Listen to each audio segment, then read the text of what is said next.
Historia, primer grado. Bloque 3. 24. Unión Europea. ¿Quiénes son los ciudadanos de la Unión Europea? En Europa, en 1992, el Tratado de Maastricht, o Tratado de la Unión Europea, estableció como uno de sus objetivos reforzar la protección de los derechos e intereses de las personas de sus Estados miembros, mediante la creación de una ciudadanía. La ciudadanía europea y los derechos individuales se sustentan en 3 documentos. La Carta de los Derechos Fundamentales de la Unión Europea, vigente en 2009. El Tratado de Funcionamiento de la Unión Europea, que adquirió este nombre en 2009, con el Tratado de Lisboa, aunque tiene antecedente en 1957. Y el Tratado de la Unión Europea, o Tratado de Maastricht, de 1992. Toda persona que tenga la nacionalidad de un Estado miembro es ciudadano de la Unión Europea. La ciudadanía de la Unión complementa la ciudadanía nacional sin sustituirla. Algunos de los derechos de los ciudadanos de la Unión son circular y residir libremente en el territorio de los Estados miembros y participar en las votaciones para elegir al Parlamento Europeo o postularse candidato. Otro tema relevante son los derechos humanos de la Unión Europea.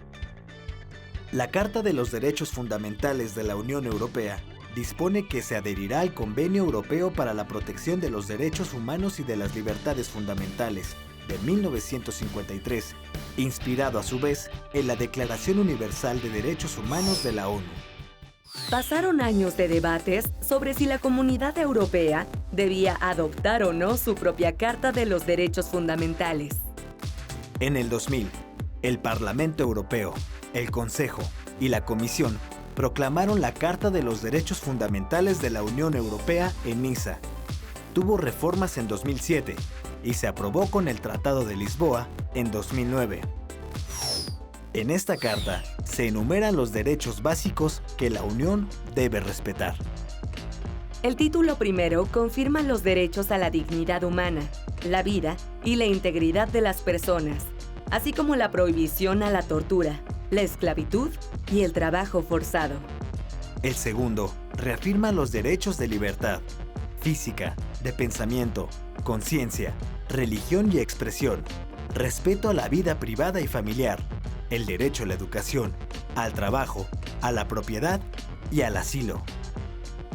El tercer título es sobre la igualdad y la no discriminación, así como el respeto de la diversidad cultural, religiosa y lingüística, y derechos del niño, personas mayores y a la integración de las personas discapacitadas. El cuarto título versa sobre la solidaridad.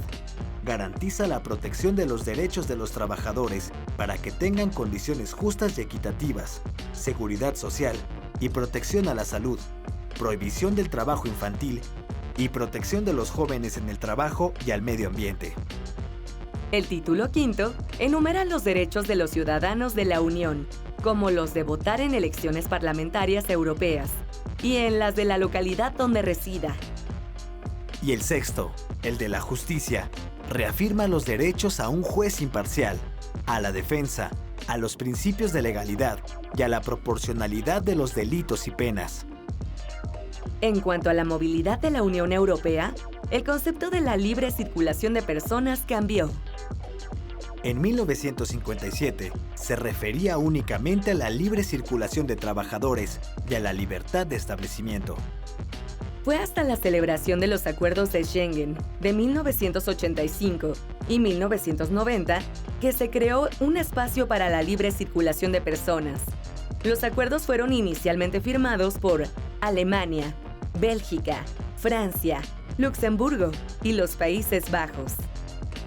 Actualmente, 26 países participan plenamente en el sistema Schengen.